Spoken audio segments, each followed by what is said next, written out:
Vengi yeno, vengo zilal, berz yeno, nizdira yeno, vengi zazon, berz yeno, zilal yeno. Merhaba şarima, merhaba milletima, merhaba.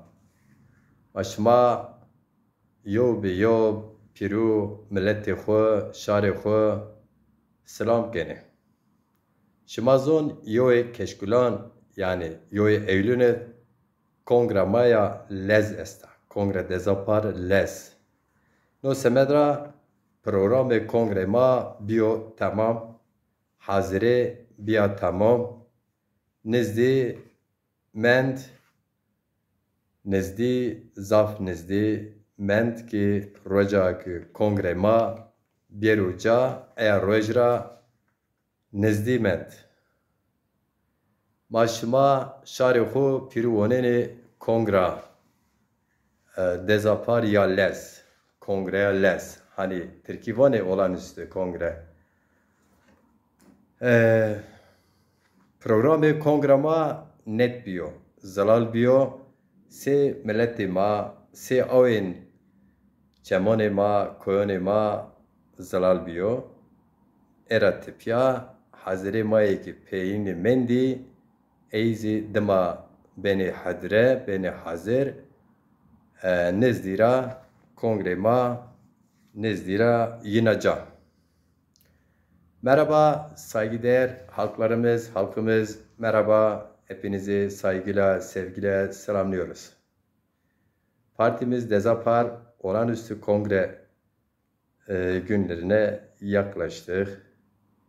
Evet, burada son 15-16 gün sonra partimiz, Demokrasi Zamanı Partisi 1 Eylül günü olağanüstü kongresini yapacaktır ve son hazırlıklarımız tamamdır.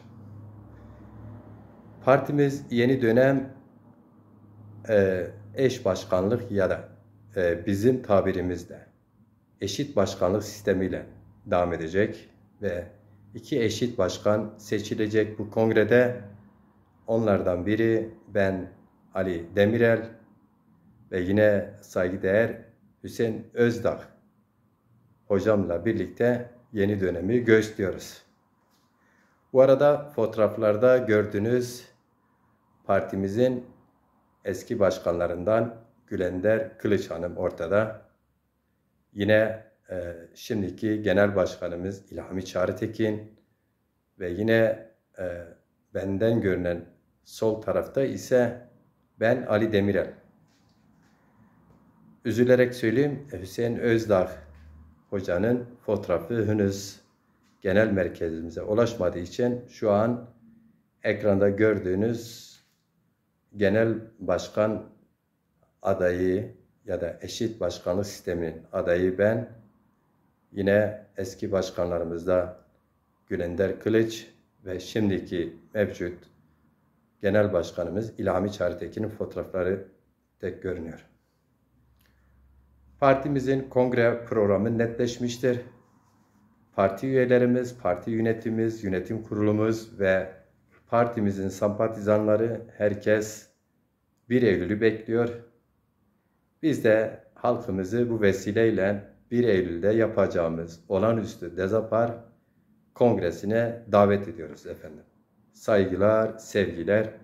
Ben Ali Demirel, eşit başkanlık sistemin eşit başkan adayı. Saygılarımla.